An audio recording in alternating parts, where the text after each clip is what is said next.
ប្រកាសរបស់បងមានន័យថាអូនឃើញបងពិតឬទេ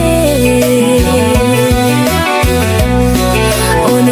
ពេលអូនយល់ថាអូនត្រឹមជាជូមួយរយ៉ាងក៏បានដែរល្វឹងលងសារវ័នល្វឹងលងល្វឹងលងសារវ័នល្វឹងលងល្វឹងលងសារវ័នល្វឹងលងល្វឹងលងសារវ័នឡើងខ្ពស់ឡើងមុនសារវ័នអើ